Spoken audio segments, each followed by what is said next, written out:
اس کا استحقاق ہے کہ وہ تمام شہریوں کے ساتھ بیٹھے، ان کے مطالبات، جائز مطالبات کو سنیں. اس طرح نہیں ہو سکتا کہ آپ وہاں پہ پیپل پارٹی اور نون لیگ جو ہے وہ آپس میں وہ کشتی اور وہ کبڈی کھیل رہی ہے، اور یہ کب وہاں پہ سیٹوں کی ایڈجسٹمنٹ اور بعد میں چیزیں تو تب ہوں گی نا کہ جب پہلے آپ وہاں پہ امن کا بول بالا کریں گے اور وہاں پہ ساری چیزیں ہوگی. آپ باہر دنیا بھر میں امن کرتے پھر رہے ہیں، لیکن آپ کے پاکستان کے اندر جو کشمیر ہماری شاہرگ ہے اور ہمیشہ رہے گی، اور کشمیر کے ظاہر بغیر ہم تو کشمیر ایک ایسا حصہ ہے کہ جہاں پہ آپ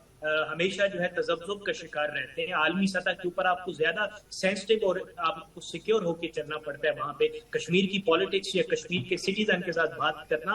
وہ اس کو ہلکا پاکستان سے کم از کم نہ لیا جائے، کیونکہ پاکستان تو صرف یہ چاروں صوبے جو ہیں وہ پاکستان کی خوبصورتی ہے اور یہاں پہ لوگ سروائیو کر رہے ہیں. لیکن کشمیر جو ہے وہ ایک ایسا سینسٹیو جو ہے ٹیریٹری ہے کہ جس کے دو حصے ہیں. ایک حصہ مقبوضہ کشمیر پہ ہے جو کہ انڈیا کے پاس ہے، اور ایک ہمارے پاس ہے. اگر ہم اس کشمیر کے اندر اس طرح سے امن کی دھجیاں اڑائیں گے اور یہاں پہ امن کو قائم نہیں کرنے کے لیے اقدامات کریں گے، تو دوسرے کشمیری جو قریبی کشمیری بھائی ہیں ہمارے مقبوضہ کشمیر کے اندر، جن کو ہم انڈیا سے آزاد کروا کے اپنے ساتھ شامل کرنا چاہتے ہیں، تو پھر ہم کیا میسج ان کو دے رہے ہیں؟ تو اس وجہ سے میرا خیال ہے کہ ہمارے اداروں کو اور خواجہ آصف کو بھی ذرا اپنے بیانات کو ذرا دیکھنا چاہیے. ویسے بھی خواجہ آصف اور ایک دو ایسے وزیر ہیں وہ کبھی کبھی اس طرح کے بیانات داغ دیتے ہیں کہ وہ جلدی کے اوپر تیل کا کام کرتے ہیں. یعنی معاملات کو خوش اسلوبی سے حل کرنے کی بجائے آپ اس کے اوپر اس طرح کے بیانات دے رہے ہیں کہ آپ وہاں کے لوگوں کو آپ یعنی سمجھتے ہی کچھ نہیں ہے. ویسے تو وہ ذرا تو پاکستان کے لوگوں کو بھی کچھ نہیں سمجھتے، کیونکہ کبھی آپ آئل کا مسئلہ دیکھ لیں، پیٹرول کس طرح قیمتیں اس کے اوپر نیچے جا رہی ہوتی ہیں.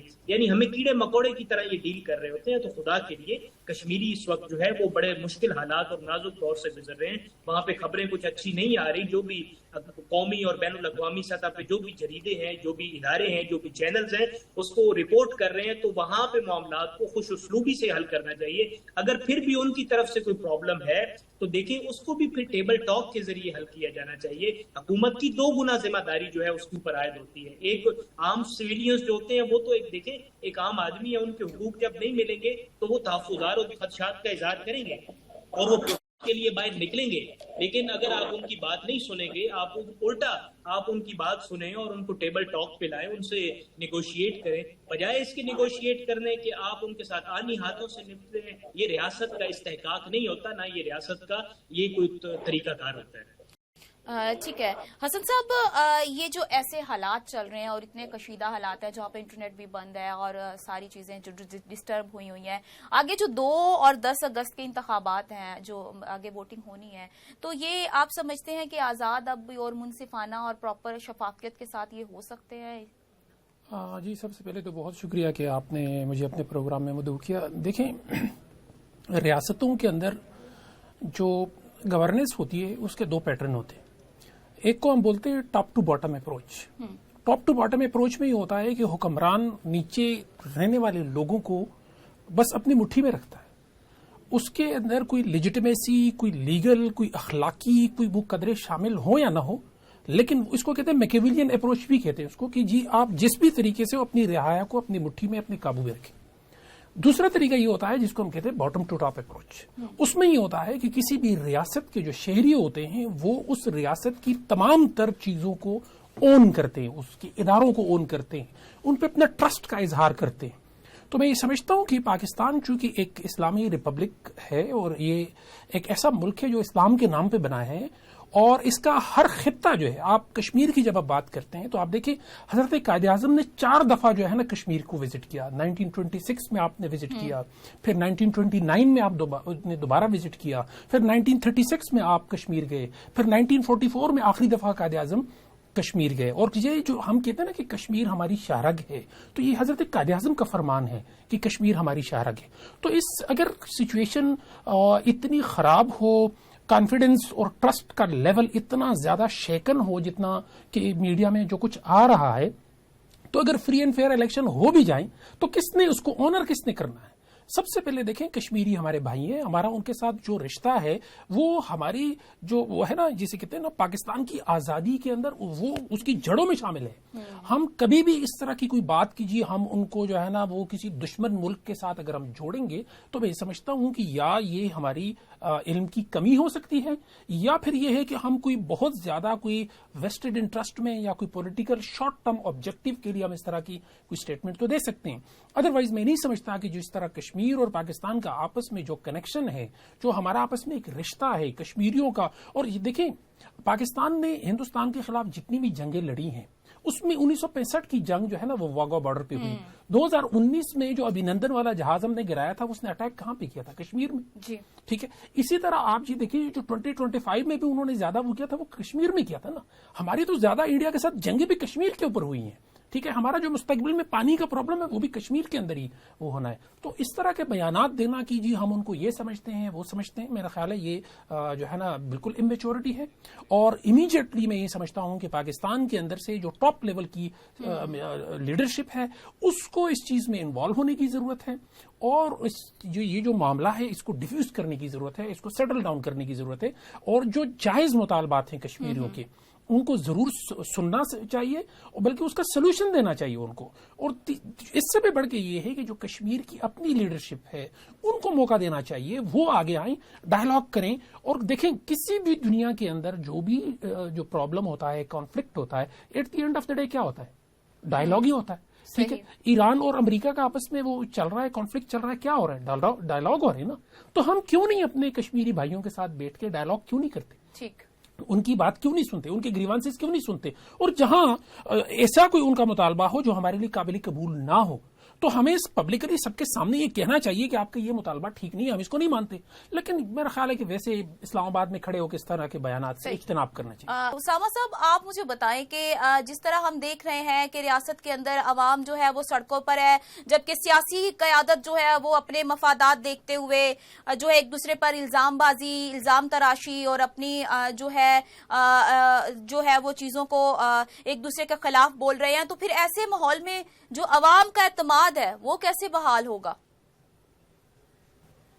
بات تو ان حکمرانوں پہ کبھی رہا ہی نہیں ہے. یہ پی ڈی ایم کی یہ جو جماعتیں ہیں یہ شروع سے روز اول سے اس ملک کے اوپر مسلط ہیں اور انہوں نے اس ملک کا ستیہ ناش کر کے بیڑا غرق کر کے رکھ دیا. اپنی سیاست کے چکر میں انہوں نے پہلے گلگت بلتستان کے اندر اپنی حکومتیں بنانے کی کوشش کی, وہاں پہ اپنے آپ کو جمانے کی کوشش کی, اپنے آپ کو انٹیکٹ کرنے کی کوشش کی, لیکن عوام کی پذیرائی وہاں پہ بھی ان کو نہیں مل سکی. یہی سیم حال ہے جس طرح سندھ کا انفراسٹرکچر تباہ ہے, وہاں پہ لوگوں کو بنیادی ضروریات زندگی نہیں مل سکتی. آپ پنجاب کے چلے بڑے 2-4 شہر ان کو آپ نکال کے دیکھ لیں, آپ ذرا دیہی علاقوں میں یا دوسرے ولیجز میں چلے جائیں تو وہاں پہ کیا حال ہے. تو جو نون لیگ نے یہاں پہ کیا ہے یا پیپل پارٹی نے ادھر کیا ہے, یہ ساری سیاسی جماعتیں, میں کسی کی بات نہیں کر رہا, یا پختونخوا میں آپ اٹھا کے دیکھ لیں, انہی ساری سیاسی جماعتوں نے جو چورن بیچا ہے پاکستان کے اندر. اور الٹیمیٹلی نقصان کس کو ہے؟ عوام کو نقصان ہوا ہے اس سے. عام آدمی کی جو زندگی ہے وہ اس سے متاثر ہوئی ہے. آپ دیکھ لیں کہ عالمی منڈی میں بھی کس طرح تیل کی قیمتیں نیچے آتی ہیں, پاکستان میں اوپر جاتی ہیں.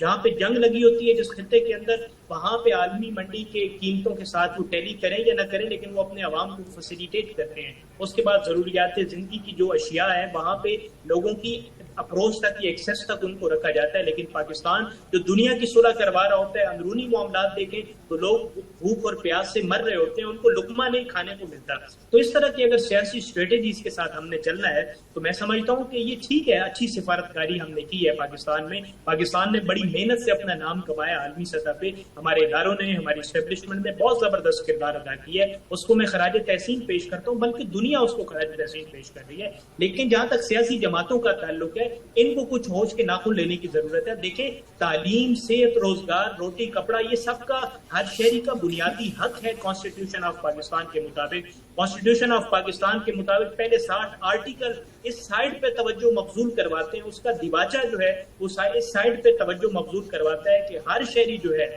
وہ اس کے جو رائٹس ہیں, بنیادی رائٹس ہیں, وہ حکومت کی ذمہ داری ہے آپ نے رائٹس تو بعد میں وہ درکنار بعد میں پورے کرنے ہیں، اس سے پہلے آپ نے کشمیریوں کے وہاں پہ ان کے ساتھ جو بروٹل آپ نے رویہ اڈاپٹ کیا ہے اس کو بھی تو دیکھیں، وہ کتنا خطرناک ہے، ظلمناک ہے، جس میں دنیا بھر سے آوازیں اٹھ رہی ہیں۔ حکومتوں کی یہ ذمہ داری نہیں ہوتی، تو اس طرح کے رویے اگر آپ ان کو روٹی نہیں پرووائڈ کر سکے، آپ ان کو کپڑا پرووائڈ نہیں کر سکے، تو آپ پھر ان سے آنی ہاتھوں سے نپٹنا شروع کر دیں گے۔ یعنی یہ ہے پاکستان کی پالیٹکس، یہ ہے ان سیاسی جماعتوں کی پالیٹکس کہ عام آدمی پہلے کروڑوں لوگ ان کی سیاست سے متنفر ہیں، ان کے لوگ چہرے نہیں دیکھنا چاہتے، لوگ ان سے بات نہیں کرنا چاہتے، پھر یہ وہاں پہ کشمیر جو پاکستان کی شاہرگ ہے، یہاں پہ لاکھوں ہزاروں لوگوں کی جانوں پہ آ کے بنی ہوئی ہے، بجائے کہ آپ ان کو انٹرٹین کریں، آپ ان کی بات سنیں، آپ ان کی داد رسی کریں، ٹیبل ٹاک کے ذریعے معاملات کو حل کریں، جو وہاں پہ منفی کردار ہے ان کو بے نقاب کریں، ان کو قوم سے بھی درخواست کریں، ان کے لوگوں سے، ان کے وڈیروں سے ان سے التجا کی جائے کہ یہ پاکستان کی انٹیگریٹی کے خلاف، پاکستان کے خلاف کام کر رہے ہیں۔ آپ ان کو اٹھا کے، قوموں کا بھی یہ حق ہے کہ وہاں پہ ان کو اٹھا کے اپنی قوم سے باہر پھینک کے اور لا تعلقی کا اعلان کریں، لیکن اس طرح نہیں ہوتا کہ 2-4 لوگوں کی وجہ سے آپ نے پوری قوم کے اوپر بن آئی ہے، وہ سب لوگ سراپا احتجاج ہے۔ اس طرح نہیں، یہ کشمیری ہمارے بھائی ہیں اور انہوں نے پاکستان کے لیے بڑی قربانی دی ہے، اور انشاءاللہ مقبوضہ کشمیر بھی پاکستان کا حصہ بنے گا، جس طرح کشمیر ہماری شاہرگ ہے وہ بڑا خوبصورت ہے، اور وہاں پہ پھر ہمارے پانی کے اور دیگر مسائل ہیں، جس طرح ہمارے دوسرے جو ہیں وہ پینل کے دوست فرما رہے تھے، تو بالکل وہاں پہ ہمارے جو پرابلم ہے جس کا انڈیا کے ساتھ ہماری ہر وقت گیلا رہتا ہے، وہ پانی بند کر دیتا ہے اور اسی گزرگاہ سے پھر پانی چھوڑتا ہے، تو جو اس علاقے کے جو ہمارے جتنے گھر ہیں اور جتنے وہاں پہ لوگ رہنے والے ہیں ان کی زندگی عذاب بن جاتی ہیں۔ تو بجائے کہ ہم اس کو زیادہ پیار، محبت، شائستگی اور احترام کے ساتھ اور بہترین ڈپلومیسی کے ساتھ ہم اس کو ٹیبل پر لا کے بٹھائیں، ان سے بات کریں، ان کے مسائل کا حل نکالیں اور ان کا تدارک کریں،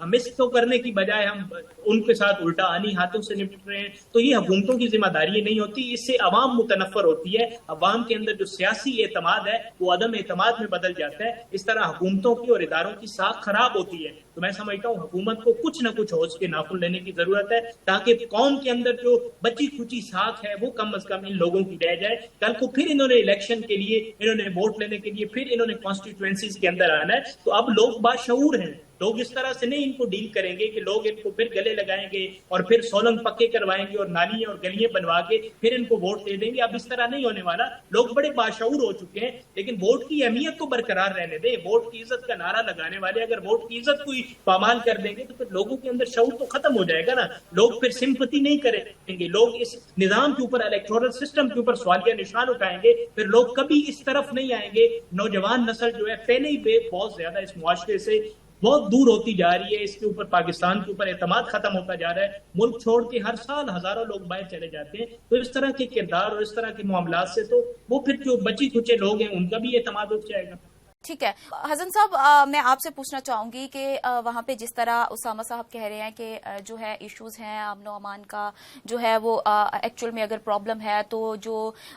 ریاست مخالف عناصر ہیں وہاں پہ وہ بھی اپنا سچ رول جو پلے کر رہے ہیں اور کہا یہ جا رہا ہے، تو اصل میں کیا مسئلہ ہے؟ امن و امان کا مسئلہ ہے، جو ہے نمائندگی کا پرابلم آ رہا ہے، یا حکومت کی جو پالیسیز ہیں یہ اس کا نتیجہ ہے کہ اس کے نتیجے کے طور پر ہم یہ سارا وہاں پہ جو ایشو ہے وہ دیکھ رہے ہیں؟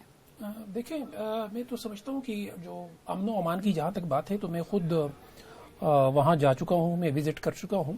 اور میں بڑے فخر سے یہ بات کہا کرتا تھا، میں مختلف میڈیا چینلز پہ میں نے یہ بات کی ہے کہ پاکستان کی طرف کے جو کشمیر ہے الحمدللہ اس میں امن ہے، خوشحالی ہے، لوگ بڑے پاکستان کے ساتھ محبت کا، پاکستانیوں کے ساتھ محبت کا، میں نے خود یہ چیزیں ایکسپیرینس کی ہے، میں بہت دور تک گیا ہوں۔ جہاں تک ہے یہ جو موجودہ صورتحال بنی ہے، میں ایک بار پھر یہ کہتا ہوں کہ ہمیں سیاسی طور کے اوپر میچورٹی کا جو ہے نا مظاہرہ کرنے کی ضرورت ہے۔ آپ کو پتا ہے کہ ہمارے ایک وفاقی وزیر صاحب کی ایک بیان سے یہ سارا جو ہے نا معاملہ کہ جی ہماری تو گنتی 13 سے شروع ہوتی ہے، بھائی ہمیں اس طرح کی باتیں کرنے کی کیا ضرورت ہے؟ اور دوسری بات یہ ہے کہ دیکھیں اگر وہاں کی عوام یہ چاہتی ہے کہ وہ 12 سیٹیں نہیں ہونی چاہیے، دیکھیں بڑی سمپل سی بات ہے، جو یو کے تھا وہ EU کا حصہ تھا، وہاں کی عوام نے کہا کہ جی ہم نے اس میں نہیں رہنا، انہوں نے ریفرینڈم کروا کے اس کو بریگزٹ کر دیا۔ تو اب اگر وہاں کی عوام جو ہے ان کی اگر یہ واقعی جینون ان کا کنسرن ہے یا ڈیمانڈ ہے کہ یہ سیٹیں ہونی چاہیے یا نہیں ہونی چاہیے، تو میں یہ بالکل بھی نہیں کہہ رہا کہ بالکل سیٹیں ختم کر دیں، ٹھیک ہے، اس کے اوپر بھی بیٹھ کے ڈیبیٹ کرنے کی ضرورت ہے، ڈائیلاگ کرنے کی ضرورت ہے کہ اچھا جی ان کا ڈیمانڈ کتنا جینون ہے اور اس کو کہاں تک ایڈریس کیا جا سکتا ہے۔ اچھا ان کے دیکھیں وہ یہ تو بالکل نہیں ہو سکتا کہ ان کی ساری باتیں غلط ہوں، ٹھیک ہے، یہ بالکل بھی نہیں ہو سکتا، ٹھیک ہے نا. ان کے جو ڈیمانڈز ہیں یا ان کی جو کنسرنز ہیں وہ یہ ہے کہ جی وہ جو لوگ ہیں جو 12 سیٹوں والے لوگ ہیں وہ دوسرے صوبوں میں کہیں پہ چند سو کہیں پہ چند ہزار کی کنسٹیچوئنسی ہے، اور وہ جو کشمیر کی اسمبلی کی جو فنڈنگ ہے اس میں وہ اربوں روپے لیتے ہیں، اور وہ سارا کیا ہو جاتا ہے، کرپشن کی نظر ہو جاتا ہے. تو دیکھنے میں یا سننے میں ان کا یہ جو مطالبہ ہے یہ کوئی بہت زیادہ جسے کہتے ہیں نا غیر مناسب نہیں لگتا. ان کے ساتھ بیٹھ کے اس پہ ڈائلاگ کرنے کی ضرورت ہے. اچھا یہ سیٹیں کم بھی کی جا سکتی ہیں، زیادہ بھی کی جا سکتی ہیں، اس میں کیا ہے؟ دیکھیں ہم نے اپنی نیشنل اسمبلی میں سیٹیں کم زیادہ نہیں کی، ہم نے اپنی سینٹ کے اندر سیٹیں کم زیادہ نہیں کی، ہم نے پروونشل اسمبلیز میں اپنی سیٹوں کو مطلب ایڈجسٹ نہیں کیا. تو کشمیر میں ہمارا شاہراگ ہے اور وہ ہمارے بھائی ہیں. ان کا جو جینون کنسرن ہے، دیکھیں کشمیر کی اسمبلی کے اندر سے پاکستان کی کسی ایک ذمہ دار شخص کے بیان کے خلاف قرارداد کا پیش ہونا، یہ بذات خود میں یہ سمجھتا ہوں کہ پاکستان کی سالمیت کے لیے، پاکستان کی ساکھ کے لیے، پاکستان کی بقا کے لیے، اور جو انٹرنیشنلی اللہ تعالیٰ نے ہمیں ریسنٹ پاسٹ میں جس طرح جو ہے نا معرکہ حق کے بعد جس طرح اللہ تعالیٰ نے پاکستان کو جو کامیابیاں دی، جو عزت دی، وہ میرا خیال ہے ہم خود اپنی نادانی اور کمکلی کی وجہ سے ہم اس کو خاک میں ملا رہے ہیں. اور دیکھیں ہندوستان کے اندر اس وقت آپ دیکھ لیں کہ جب سے کشمیر میں یہ سارا وہ شروع ہو چکا ہوا تو ان کے تمام میڈیا چینلز کے اوپر ایک ہی چیز ہے کہ کشمیر میں کیا ہو رہا ہے وہ. اچھا اب یہاں تک باتیں ہو رہی ہے کہ جی وہ کہہ رہے ہیں کہ جی ہو سکتا ہے اس کو یونائٹڈ نیشن میں لے کے جائیں، ٹھیک ہے. تو اس طرح کی جو چیزیں ہیں وہ ہمیں خود اپنے گھر کو ان آرڈر کرنے کی ضرورت ہے. اور میں یہ سمجھتا ہوں کہ یہاں پہ ان صرف دو پارٹیز کی رسپانسبلٹی نہیں ہے. میں یہ سمجھتا ہوں کہ ہمارے ساتھ جو ہے نا پینل میں استحکام پاکستان پارٹی کے رہنما بھی موجود ہیں. میں یہ سمجھتا ہوں کہ استحکام پاکستان پارٹی کیوں نہیں آگے آتی، مولانا فضل الرحمان صاحب کیوں نہیں آتے، جماعت اسلامی کیوں نہیں آگے آتی. ایسے بہت سارے لوگ ہیں جن کی کشمیر میں ایک اچھی خاصی پوزیشن ہے. ان کو آگے آ کے ڈائلاگ کے لیے ایک ماحول بنانے کی ضرورت ہے کہ بیٹھ کے اس چیز کو ڈائلاگ کے ذریعے اس کا سولوشن نکالا جائے. میرا خیال ہے کہ یہ کوئی اتنا کوئی راکٹ سائنس والی بات نہیں ہے، یہ کوئی اتنی بڑی وہ نہیں ہے کہ ہم اس کو جو ہے نا یعنی جو کہ ہماری کیپیسٹی میں نہیں ہے کہ ہم اس کو ریزالو کر سکیں. میں یہ سمجھتا ہوں کہ ہمارے اداروں کو بھی اس میں جو ہے نا اپنا رول پلے کرنے کی ضرورت ہے. ریزن بیہائنڈ اٹ کہ دیکھیں ہماری جتنی ہماری جو سیکورٹی کے ادارے ہیں وہ کشمیر میں ان کی کتنی ڈپلائمنٹ کتنی ہے، اور اگر یہ نفرتیں اس طرح بڑھنا شروع ہو جائیں. آج کی خبر یہ ہے کہ جی جو فیڈرل منسٹر ان کا کشمیر میں انٹری پہ پابندی انہوں نے لگا دی ہے کہ جی ہم ان کو اندر کشمیر میں نہیں آنے دیں گے. تو میں سمجھتا ہوں کہ یہ ایک چھوٹی سی چنگاری ہے، اس کو یہیں پہ ہی ہمیں اس کو جو ہے نا ہینڈل کر دینا چاہیے، نہ کہ یہ جو آگ ہے اس کو ہم مزید پھونکے ماریں اور اس کو آگے بھڑکاتے چلے جائیں اور یہ معاملہ ہماری جو ہے نا یعنی ہماری دسترس سے باہر ہو جائے. تو میرا خیال ہے ابھی بھی کوئی لیٹ نہیں ہوا. دونوں سائڈ کو تحمل سے جو ہے نا پورے ایشوز کو سمجھنے کی ضرورت ہے، اور جو مناسب حل ہے اس کے اوپر ٹیبل پہ بیٹھ کے اس کو ایکسپٹ کرنے کی ضرورت ہے. اسامہ صاحب آپ ہمارے ساتھ ہی رہیے گا. حسن صاحب یہاں پہ بریک کا ٹائم ہوا، بریک کے بعد واپس آتے ہیں اور یہ سے باتوں کا سلسلہ شروع کرتے ہیں. ٹیک اے شارٹ بریک.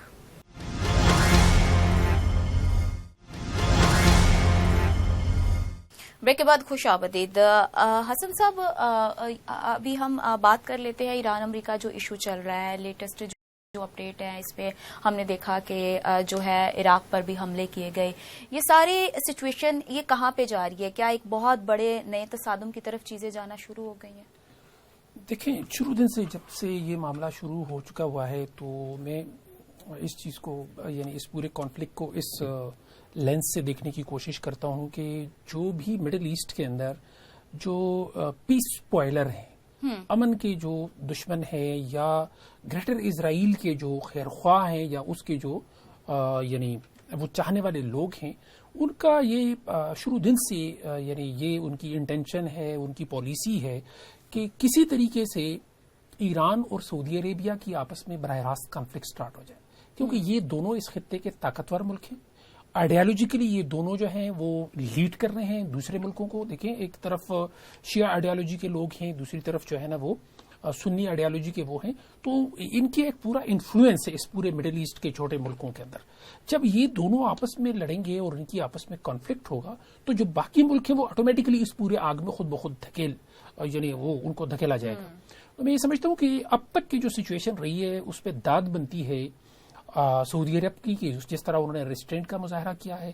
اور ایران نے سعودی عرب کے اندر یا دوسرے ملکوں کے اندر جو امریکن انسٹالیشنز ہیں ان کے اوپر جس طرح اٹیکس کیے ہیں، اور انہوں نے یعنی سعودی عرب نے اس کا واپسی پہ ریٹیلیشن نہیں کی، تو یہاں تو ان کا یہ داد بنتا ہے کہ انہوں نے ایک اچھا اب تک کام کیا. لیکن دوسری طرف ایران کا سٹانس یہ ہے کہ اس کے اوپر جو اٹیک ہو رہے ہیں وہ بھی انہی ملکوں کے اندر سے ہو رہے ہیں، سعودی عرب کے اندر سے، کویت کے اندر سے، قطر کے اندر سے، جارڈن کے اندر سے. تو ظاہر سی بات ہے وہ ایران امریکہ کے اوپر براہ راست اٹیک تو نہیں کرے گا، وہ انہی ملکوں کے اندر جو امریکن انٹرسٹ ہیں یا ان کے جو انسٹالیشنز ہیں وہ ان کے اوپر اٹیک کرے گا. اب یہاں پہ بات یہ بنتی ہے کہ کچھ ایسے نادان دوست ہیں جو بھی میں سمجھتا ہوں کہ اسپوائلرز کا کام کر رہے ہیں. اس میں خصوصی طور پہ میں وہ کہوں گا کہ جو ایران کی پراکسیز ہیں ان کو اس چیز کو سمجھنے کی ضرورت ہے کہ کیا اگر دیکھیں ہوتیز اگر سعودی عرب پہ اٹیک کریں گے تو کیا سعودی عرب واپسی پہ ریٹیلیٹ نہیں کرے گا؟ کیا عراق کے اندر سے اگر سعودی عرب کے اوپر یا ان کی جو اسٹریٹجک انسٹالیشنز ہیں ان کے اوپر اٹیک ہوگا تو کیا سعودی عرب جو ہے وہ واپسی پہ اس پہ ریٹیلیٹ نہیں کرے گا؟ اسی طرح میں سمجھتا ہوں کہ جو حزب اللہ ہے، ٹھیک ہے، اس وقت اگر وہ پورے سچویشن کو انڈرسٹینڈ کیے بغیر جو ہے وہ آگے بڑھتا چلا جائے گا تو میں سمجھتا ہوں کہ سچویشن واقعی آپ درست فرما رہی ہیں کہ وہ حالات قابو سے نکل سکتے ہیں. اسرائیل جو ہے اور کچھ اس کے اور حامی جیسے جس میں ہندوستان بھی شامل ہے، ان کا یہ یعنی ان کی ایک دیرینہ خواہش ہے کہ یہ جو پیس پروسیس ہے یہ ڈیریل ہو جائے اور اس خطے کے اندر ایک لارج سکیل کے اوپر ڈیسٹیبلائزیشن ہو، کیونکہ جتنا زیادہ ڈیسٹیبلائزیشن جو ہے وہ پھیلتا چلا جائے گا، گریٹر اسرائیل کا جو خواب ہے وہ اتنا آسانی سے آگے بڑھے گا. تو میں یہ سمجھتا ہوں کہ اس وقت ٹیسٹ ہے ایران کے اندر، اسپیشلی جو میں سمجھتا ہوں IRGC ہے اس کا کہ وہ کس پیشنس کا مظاہرہ کرتے ہیں. کچھ مجھے یوں لگتا ہے کہ ان کا جو کانفیڈنس ہے وہ اوور کانفیڈنٹ ہو گئے کچھ چیزوں کے حوالے سے. جس طرح امریکنز جو ہے نا وہ پہلی دفعہ پچھلے 5 دہائیوں میں ایران کے ساتھ براہ راست مذاکرات پہ وہ آمادہ ہوئے، یہ چیز پھر ان کے کچھ جو بیری بیڑے ہیں وہ اگر انہوں نے ڈیپ سی میں لے گئے، اس خطے سے دور لے کے گئے، اسٹریٹ آف ہارمز کو جب انہوں نے بلاک کیا اس کے اوپر. اور میں سمجھتا ہوں کہ سب سے جو آخری چیز ہے وہ یہ ہے کہ خامنائی صاحب کا جو جنازہ ہے اس نے بھی IRGC کو بہت زیادہ اوور کانفیڈنٹ کر دیا ہے. دیکھیں یہاں میں ایک چیز بتانا انتہائی ضروری سمجھتا ہوں کہ جو گریٹ پاورز ہوتی ہے نا، جن کو ہم سپر پاور کہتے ہیں، سپر پاور کسی بھی ٹائم پہ ہائپر پاور ہو سکتا ہے. ٹھیک ہے، ورلڈ وار 2 کی اگر آپ مثال لے لیں تو ورلڈ وار 2 میں تو جاپان جو ہے وہ جنگ کے خاتمے پہ انکنڈیشنلی سرنڈر کرنے کے لیے تیار تھا. پھر اس کے اوپر جو ہے نا نیوکلیر ویپن پھینکنے کی ضرورت کیا تھی؟ اس وقت صرف اور صرف اس وقت یونائٹڈ اسٹیٹس نے اپنی ہیجمنی اور اپنی تھانے داری اور اپنی اتھارٹی اسٹیبلش کرنے کے لیے وہ کام کیا تھا. ابھی بھی IRGC کے اوپر یہ فرض ہے، یہ ان کے لیے انتہائی ضروری ہے کہ وہ یہ چیز سامنے رکھیں کہ یونائٹڈ اسٹیٹس آف امریکہ، اس میں کوئی شک نہیں ہے کہ وہ اس کی وہ ہیجمنی نہیں رہی، لیکن وہ پھر بھی ایک سپر پاور ہے. اگر آپ اس کو بہت زیادہ فرسٹریٹ کریں گے تو وہ کسی بھی وقت ہائپر پاور کی سچویشن اختیار کر سکتا ہے. اور ہائپر پاور جب سے میری مراد یہ ہے کہ وہ کوئی انتہائی قدم ایسا یونائٹڈ اسٹیٹس آف امریکہ اٹھا سکتا ہے، اسپیشلی ڈونلڈ ٹرمپ کی رجیم کے اندر، جو پورے خطے کے اندر، مثال کے طور پر کون جانتا ہے کہ کیا امریکہ کو کون روک سکتا ہے کہ وہ ایران کے اوپر نیوکلیر اٹیک کرتے. اور اگر اس طرح کا کوئی انسیڈنٹ ہوا تو اس پورے خطے کے لیے اور پوری میں کہتا ہوں کہ دنیا کے لیے، دنیا کی معیشت کے لیے، دنیا کی جو گلوبل پولیٹیکل سسٹم ہے اس سب کے لیے ایک بہت بڑا سیٹ بیک ہو جائے گا. آلریڈی اس خطے کے اندر جو ہے نا وہ ڈیسٹیبلائزنگ فیکٹرز بہت زیادہ ہیں. تو اگر ایران ایک کمپلیٹلی ڈیسٹیبلائز اور فیل اسٹیٹ ہو جاتا ہے تو میں سمجھتا ہوں کہ یہ خطے کے امن کے لیے اور اس پورے علاقے کے لیے بہت بڑا یعنی ایک یہ پرابلم ہو سکتا ہے. ٹھیک ہے اسامہ صاحب، جس طرح ہم نے دیکھا کہ ساری کشیدگی کے بعد پہلی دفعہ جو ہے نتن یاہو اور صدر ڈونلڈ ٹرمپ کی ملاقات ہوتی ہے، تو یہ کتنا جو ہے خطے کے لیے نقصان دہ ہو سکتا ہے؟ اور یہ جو ملاقات ہے آپ کو کیا لگتا ہے کہ فوجی دباؤ بڑھانے کی طرف اشارہ ہے؟ کیا آگے جو ہے جو ہم دیکھ رہے ہیں حالات کس طرف جائیں گے؟ لیکن نیتن یاہو جو ہے ہمیشہ وہ ایک خاص پالیسی کے اوپر اور ایک خاص مائنڈ سیٹ کے اوپر وہ رہتا ہے اور اسی کے اوپر بیسڈ کرتا ہے. پہلے بھی خطے کے اندر اس نے جیوش لابی نے اور نیتن یاہو نے ان سب نے اس نے مل کے اور اس نے پوری پلاننگ اور پوری ایک اسٹریٹجی کے ساتھ جو ہے ٹرمپ کو ایک مس کیلکولیشن کے نتیجے میں یہاں پہ اس نے پھنسایا اور اب خطے کے اندر اس کے لیے نکلنا مشکل ہوا پڑا ہے. نہ صرف مشکل ہوا پڑا ہے بلکہ محال ہوا پڑا ہے. اب جو ہے پچھلے 2-4 دنوں سے ہم دیکھ رہے ہیں کہ حملے تو ٹرمپ بھی کرنے سے باز آیا ہوا ہے، فی الحال حملے نہیں ہو رہے، اور ٹرمپ کو بھی کوئی تھوڑی بہت اس نے بھی عقل کے اور ہوش کے ناخن لیے ہیں، لیکن ایٹ دا سیم ٹائم آپ دیکھیں کہ ایران جو ہے وہ اپنی پوزیشن ڈاؤن نہیں کرنا چاہ رہا. ایران ابھی بھی اس حملوں کا تسلسل رکھ رہا ہے اور اس نے اپنی جو ہے اس کو پوزیشن کو اور اپنی فریکوینسی کو انٹیکٹ رکھا ہے، اس کو وہ جو ہے وہ ڈیکریز نہیں کیا، نہ ڈاؤن ہونے دی ہے. تو دیکھیں نیتن یاہو جو ہے وہ پہلے تو اس کو ٹرمپ کے کندھے کے اوپر بندوق رکھ کے اس علاقے کا تھانے دار بننا چاہتا تھا اور اس خطے کے اندر اپنی اجارہ داری قائم کرنا چاہتا تھا، اپنی بدماشی قائم کرنا چاہتا تھا. لیکن ظاہر ہے سارے لوگ جانتے ہیں کہ اہداف بھی حاصل نہیں ہو سکے اور جو اس کی وہ ذلت اور رسوائی کا جو سامنا کرنا پڑا وہ بھی کسی سے ڈکا چھپا نہیں ہے. اب دوبارہ سے نیتن یاہو کی یہی خواہش ہے کہ اس جو جنگ کو اور خاص طور پہ مشرق وسطیٰ کے اندر جو ہے وہ جو امریکی جو وہاں پہ جو چل رہے ہیں حملے ایران کے اوپر خاص طور پہ مشرق وسطیٰ کے مختلف ممالک سے، اس کو جاری رکھا جائے. لیکن اب چونکہ ٹرمپ کو بہت زیادہ سمجھ آ رہی ہے کہ وٹکاف اور اس کے علاوہ نیتن یاہو اور 1-2 اور لوگوں کے ساتھ بات کر کے یا ان کی باتوں کو سن کر کے امریکہ کو گریٹ نہیں بنایا جا سکتا. اب وہ شاید ان کو یہ کہیں نہ کہیں جو ہے ان کو یقین ہوتا جا رہا ہے کہ مجھے اداروں کی جن کی ساکھ میں نے خود تباہ کی تھی اور خود ختم کر دی تھی اپنے عمل سے، اپنے کردار سے، ان کو بھی دوبارہ سننے کی ضرورت ہے. مجھے UN کی بھی بات تو ابھی وہ خیر نہیں سنیں گے، لیکن بہرحال وہ پینٹاگون کی اور اس کے علاوہ جو دیگر ادارے ہیں، سیکیورٹی کے ادارے ہیں، اسٹیٹ ڈپارٹمنٹ ہیں، ان کی بھی باتیں اب وہ سن رہے ہیں. مجھے یہ لگتا ہے کہ اب کہیں نہ کہیں ہوش کے ناخن جو ہیں وہ لیں گے. لیکن آپ دیکھ لیں کہ یہاں پہ نیتن یاہو بار بار ابھی بھڑکانے کی کوشش کرے گا اور وہ اس وقت تک بھڑکائے گا، اور یہ وہ چاہتا ہے کہ اس وقت تک جو ہے امریکہ اس خطے کے اندر وہ رہے اور وہاں پہ یہ حملے ہوتے رہیں جب تک جو ہے اسرائیل کے اندر الیکشن جو آنے والے ہیں وہ نہ قریب آ جائیں. اس وقت تک یہ نیتن یاہو جو ہے یہ اپنی سازش اور اپنی جو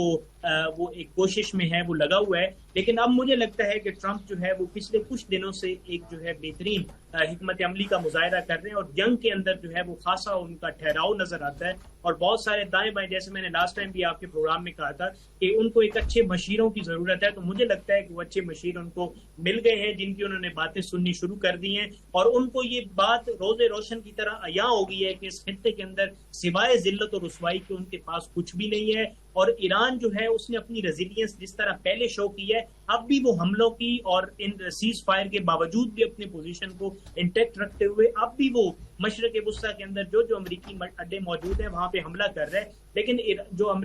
صدر ٹرمپ ہیں ان کو مجھے نہیں لگتا کہ اب اتنی جلدی جو ہے نیتن یاہو ورگلا لے گا، لیکن شاید ورگلانے پہ آئے تو صدر ٹرمپ کا اپنا دماغ بھی پورا صحیح کام کرتا ہے، تو کبھی بھی کسی وقت بھی حملے کر سکتے ہیں. تو بہرحال مشرق وسطیٰ میں فی الحال جو ہے وہ امریکہ کی طرف سے خاموشی کی صورتحال نظر آ رہی ہے.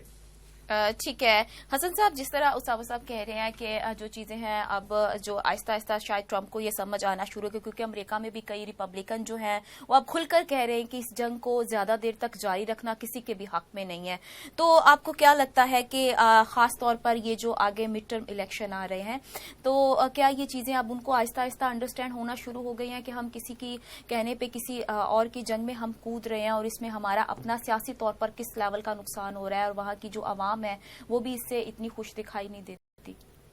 دیکھیں میرا خیال ہے کہ اس وقت یہ جو ہے نا اس بات کا پتہ چلانا کہ ڈونلڈ ٹرمپ کو سمجھ آ رہی یا کہ نہیں آ رہی، اس سے زیادہ کچھ اور ڈائنامکس ہے جو اگر ہم ان پہ نظر دوڑائیں تو ہمیں زیادہ چیزیں کلیئر ہوتی ہوئی دکھائی دیتی ہیں. دیکھیں ڈونلڈ ٹرمپ جو ہے وہ ایک کافی ایجڈ ہیں اور وہ اپنا پولیٹیکل جو کیریئر ہے وہ بالکل یعنی آلموسٹ ٹورڈز دی اینڈ ہے، بٹ ان کے ساتھ جو کیبنٹ میں دوسرے لوگ ہیں وہ سارے ینگ ہیں، اسپیشلی جو جے ڈی وینس ہیں. جے ڈی وینس اپنے آپ کو فیوچر کا امریکن پریزیڈنٹ دیکھنا چاہتے ہیں. ٹھیک ہے، میرا ذاتی خیال یہ ہے کہ اس وقت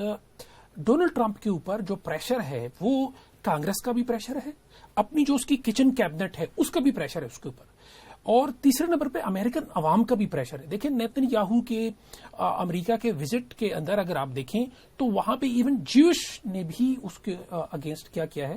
پروٹیسٹ کیا ہے انہوں نے. اور وہ جس طرح کی جو ہے نا وہ جینوسائیڈ اور جس طرح کی کرائمز اگینسٹ ہیومینٹی میں نیتن یاہو کا جو ہے نا اس کا ایک ٹریک ریکارڈ ہے. تو میں یہ سمجھتا ہوں کہ اب ایسی چیزیں ہیں کہ جن کو یورپینز دیکھ لیں،